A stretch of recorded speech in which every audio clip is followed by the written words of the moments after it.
Welcome to this podcast episode in which we will be looking at the topic of meaningful business.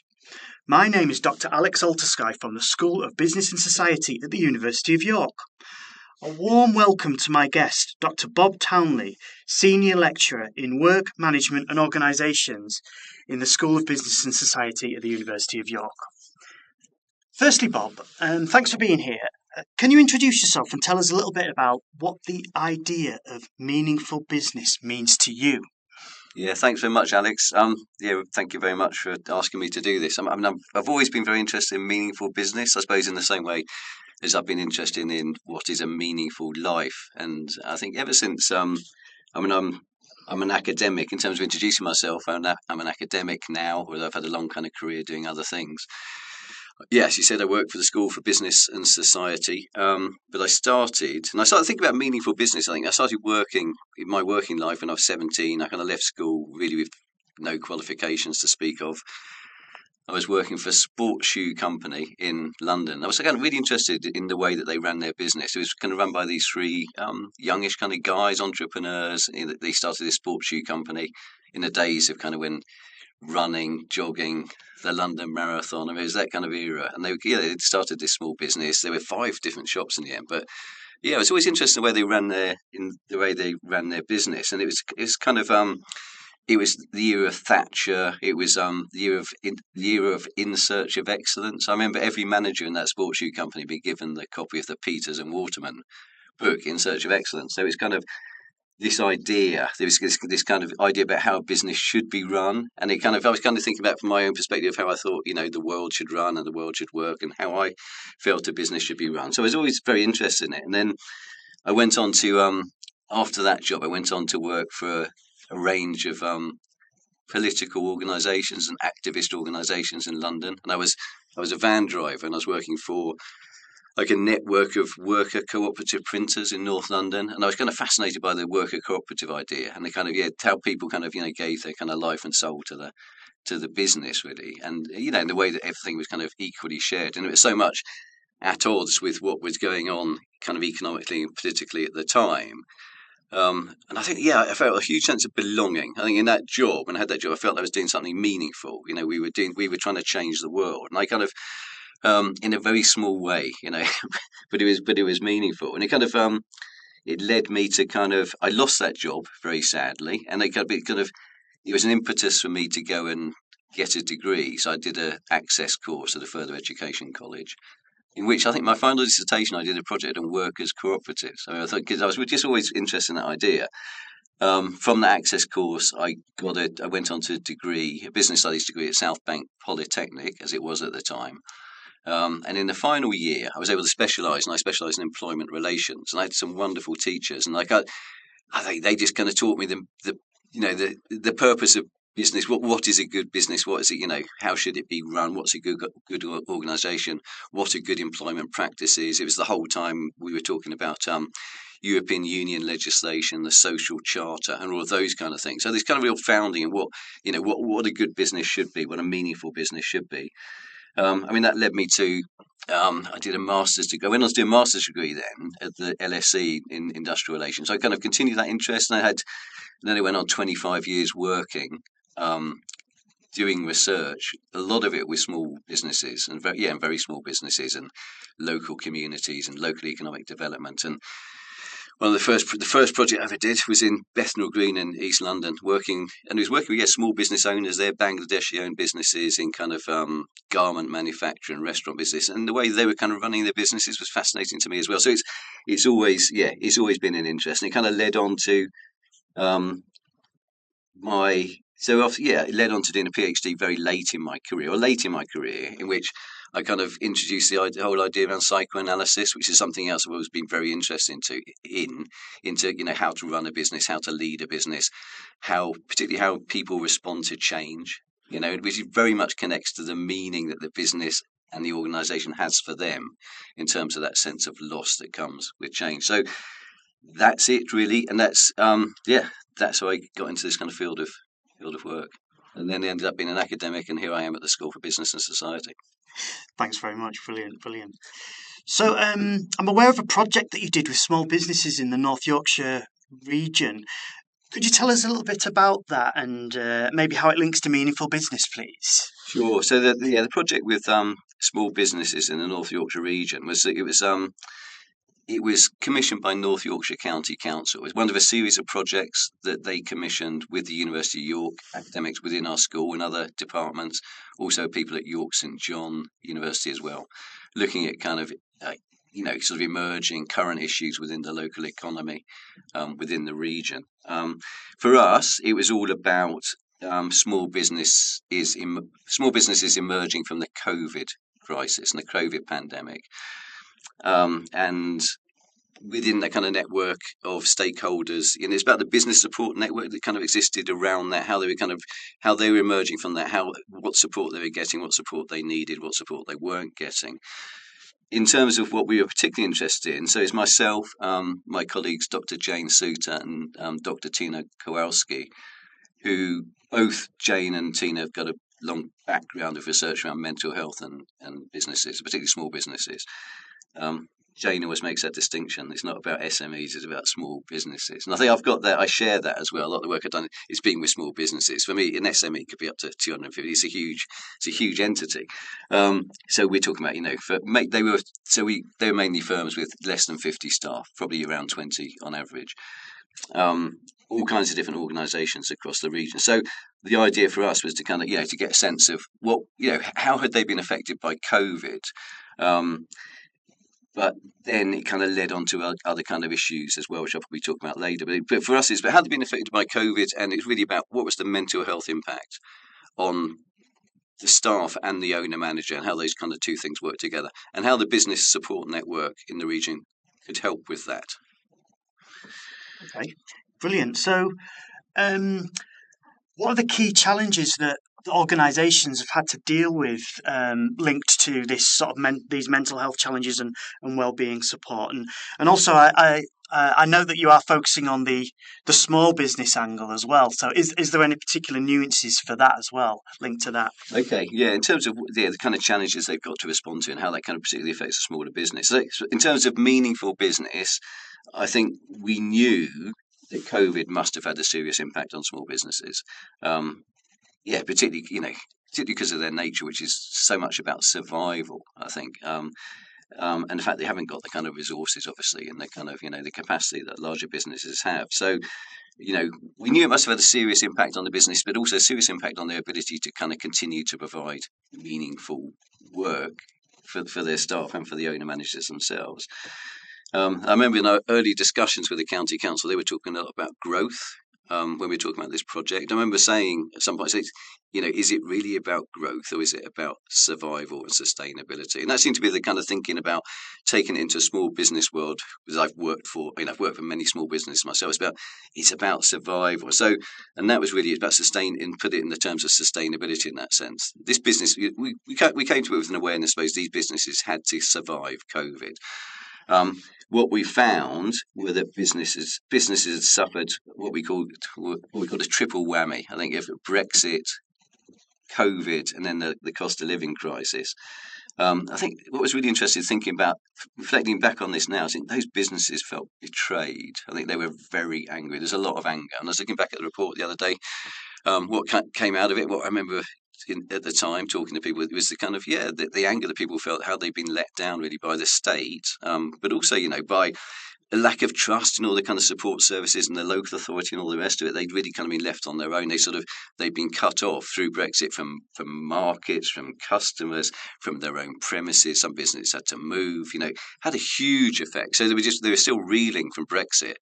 And then COVID comes along and hammers them again, and then the cost of living crisis. So there's this kind of triple whammy effect. So, and I think what was really significant about it, from a small business point of view, and I kind of know this myself from working in a small business, the responsibility that the owner manager feels towards their staff. And there was a quote I was looking at earlier about, there's 17 families I'm looking after here, or 17 families I'm responsible. And that for me is so powerful, and it's kind of, that was the pressure they were under. I think trying to keep this business going, thinking about these 17 families, thinking about all these children who were potentially affected, by this business potentially going under. as well as their own staff. So it's that sense of responsibility. I mean, we had one of the owner managers saying it all comes back to me, which is kind of something I've experienced before talking to leaders in smaller business. And that was so that was so important. So that sense of keeping that meaningful business with all its values going. Really interesting, and maybe because you're talking about a lot of this is on the owner manager's shoulders, if that makes sense. And then you mentioned about mental health support and Jane and Tina's focus on that. So, I mean, if we focus in on the sort of mental health support, what sort of things were these businesses doing to try and get that support, or what sort of gaps were there, or what sort of things maybe were they helping each other, for instance, or what sort of things were happening there around the mental health support? Yeah, there were a lot of gaps. There were a lot of gaps. I think one of the issues is they didn't know where to go for support. Where to find that kind of support, who was offering it. Some of the business are really isolated. But yeah, what we did find, I think, were where they had sought support, they'd gone not to local authorities, but they'd gone to like national charities such as Mind or the Mental Health Foundation for their programs. One called Thriving at Work program. Others that sort of engage with the kind of mental health first aid kind of training, mental health first aid program, which I think for me is an indication of how seriously they took it, right? How seriously they kind of took the issue. I mean, we talk about in the report this kind of spectrum of well-being and mental health from well-being at one end, which is about general kind of healthiness, and to kind of severe mental illness at the other end of the spectrum. And what we kind of found with the businesses we spoke to, that I think they were much more towards the kind of severe mental illness end of the spectrum in terms of the way they were kind of having to support their staff and themselves. And some of the things they were kind of doing, I think, was I was looking early. Some of the things they were like, one of the small businesses was running a pulse survey every month, like, how are you feeling? How are you doing? There was one, I remember owner managers talking about, I phone my staff. Yeah, so I phone or I have a Zoom every day with my staff, still a lot of them working virtually at this point, or they're talking about in COVID, how are you doing? How's it going? There was this one small business owner who had this factory making ornate ironwork.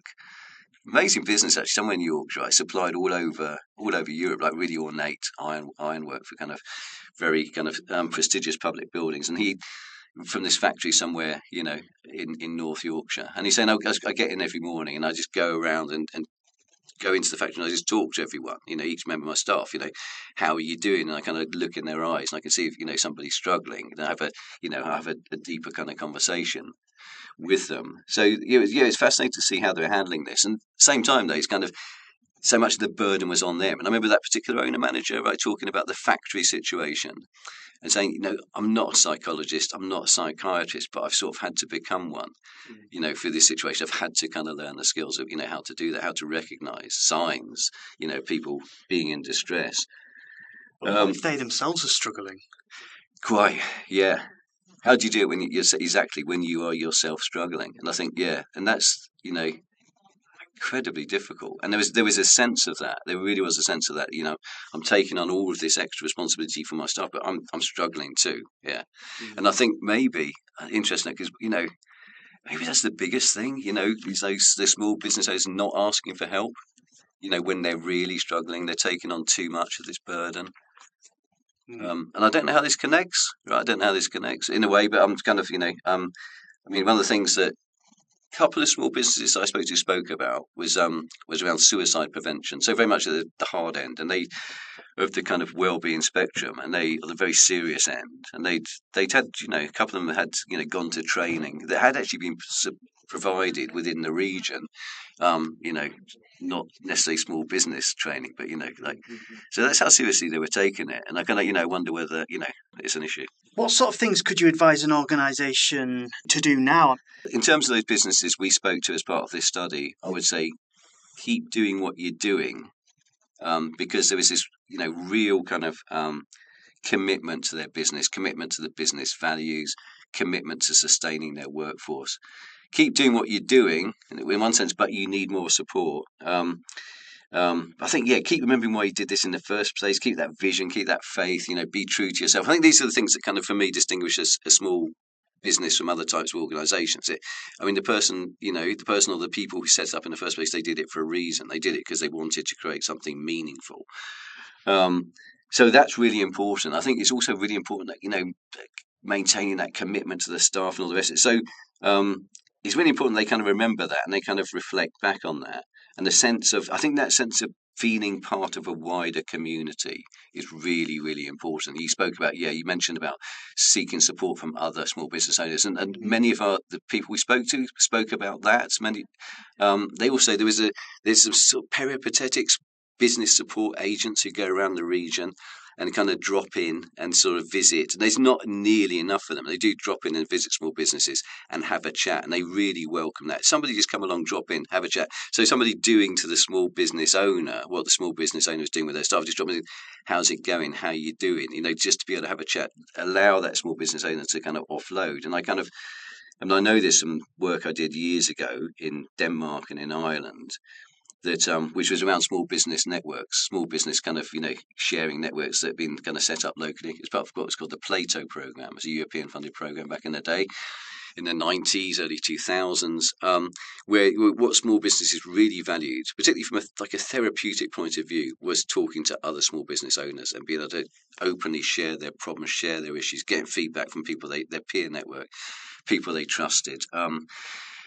Is super important. So that was one of the things they were kind of talking about, one of the things that they're kind of asking for, either kind of explicitly or implicitly, that kind of, a closer network with other small business owners. So anything like that, I think, would be really valuable as well. But I think it's about reaching out.